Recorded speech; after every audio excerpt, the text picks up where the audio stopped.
দু বোনের মধ্যে ক্রান্ত নামক এই বাধাটা এবার সরে দাঁড়ালো। হ্যাঁ বন্ধুরা, ভিডিওটা লাইক দিয়ে দেখতে থাকুন। যে মুহূর্তে কিনা ক্রান্ত বলতে থাকে স্রোতকে যে আচ্ছা খুব সম্ভবত তোমার নাম স্রোত, আমি যদি খুব একটা ভুল না হয়ে থাকে, তাই তো? অন্যদিকে স্রোত বলতে থাকে যে হ্যাঁ, এই কথাটা নিশ্চয়ই আমার মেজদি ভাই বলেছে। আমার মেজদি ভাইয়ের চোখ মুখ দেখে আমি তখনই বুঝে গিয়েছিলাম যে ও নিশ্চয়ই আমার উপরে গুলি চালানোর পর অনেকটা আফসোস হচ্ছে। ঠিক সেই মুহূর্তেই ক্রান্ত বলতে থাকে সেসব কথা বাদ দাও, তুমি আগে আমার কটা প্রশ্নের উত্তর দাও, তারপরে তুমি তোমার মেজদি ভাইয়ের সঙ্গে দেখা করতে পারবে। আগে তুমি আমাকে বলো তো যে তুমি যে এখানে এসেছো, তোমার নিশ্চয়ই মৃত্যুর ঝুঁকি আছে, তুমি সেটা জেনে এসেছো। এবার যদি আমরা কোনো মতে তোমাকে এখান থেকে না যেতে দিই, তোমাকে যদি এখানে আমরা জিম্মি করে রাখি এবং এখানেই যদি তোমাকে আমরা শেষ করে দিই, তাহলে তুমি কী করবে বলো তো? তোমার পরিবারের লোকেদেরকে নিশ্চয়ই তুমি বলে আসোনি, তাহলে যদি তোমার পরিবারের লোকেরা তোমাকে আর কোথাও খুঁজে না পায়, তখন কী করবে বলো তো তুমি? অন্যদিকে এই কথা বলা মাত্রই যখন স্রোত বলতে থাকে যে আমার যদি মৃত্যুর ভয় থাকতো তাহলে নিশ্চয়ই আমি এত দূর পাড়ি দিয়ে এখানে আসতাম না। আমার এখানে কোনো রকম কোনো মৃত্যুর ঝুঁকি নেই, সেটা আমি খুব ভালো করে জানি, কারণ আমি জানি যে আমার মেজদি ভাই যেখানে আছে সেখানে যখন ওর কোনো রকম কোনো মৃত্যুর ঝুঁকি নেই, তাহলে তার পাশাপাশি আমারও কোনো রকম কোনো মৃত্যুর ঝুঁকি হবে না। অন্যদিকে ক্রান্ত বলতে থাকে যে না না, এত সহজে তুমি আমাদের উপরে বিশ্বাসই বা কী করে করছো বলো তো? হাজারো আমরা ডাকাত দলের সদস্য, আমরা এরকম একের পর এক দুর্ধর্ষ ডাকাতি করি, কখনো কখনো আমাদেরকে এক পর্যায়ে বাধ্য হয়ে মার্ডারও করতে হয়। তখন যখন আমরা মার্ডার করি তখন কিন্তু কোনোভাবে আমাদের হাত পা কাঁপে না, তাহলে তুমি কী করে ধরে নিচ্ছ যে তোমাকে আমরা ছেড়ে দেবো বলো তো?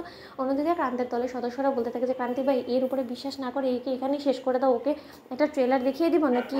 ঠিক সেই মুহূর্তে ক্রান্ত যখন বলতে থাকে যে হ্যাঁ, ট্রেলার দেখালে দেখানো যায়। অন্যদিকে কথা বলা মাত্রই যখন হঠাৎ করেই ক্রান্ত স্রোতের দিকে বন্দুক তাক করে, ঠিক সেই মুহূর্তেই নীলু বলতে থাকে যে ক্রান্ত দয়া করে তুমি আমার বোনের দিকে গুলি করো না। ঠিক সেই মুহূর্তে ক্রান্ত বলতে থাকে যে চুপ থাকো নীলাঞ্জনা, আমাকে আমার কাজটা করতে দাও। ঠিক সেই মুহূর্তে স্রোত চোখ বুঝে থাকে। ঠিক সেই মুহূর্তে এই ক্রান্ত যখন বন্দুক চালায়, কিন্তু তার সত্ত্বেও স্রোতের গায়ে এক ফোঁটাও যখন আঁচ না আসে, ঠিক সেই মুহূর্তেই ক্রান্ত বলতে থাকে যে দেখলাম তোমাকে পরীক্ষা করে যে তোমার বোনের মতন তুমিও অনেকটা বেশি সাহসী।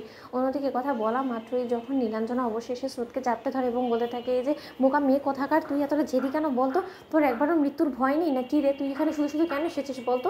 অন্যদিকে এই কথা বলা মাত্র স্রোত বলতে থাকে যে দিদি ভাই, তুই তো খুব ভালো করেই জানিস যে আমি কোনো মতেই চাই না যে আমার কোনো রকম কোনো কারণ তোর উপরে যদি কোনো আঁচ আসে, তাহলে সেটা আমি কোনো মতেই সহ্য করবো না। তার জন্য তোর উপরে কোনো আঁচ আসার আগে তোকে সাবধান করে দেওয়ার জন্য আমি এখানে এসেছি।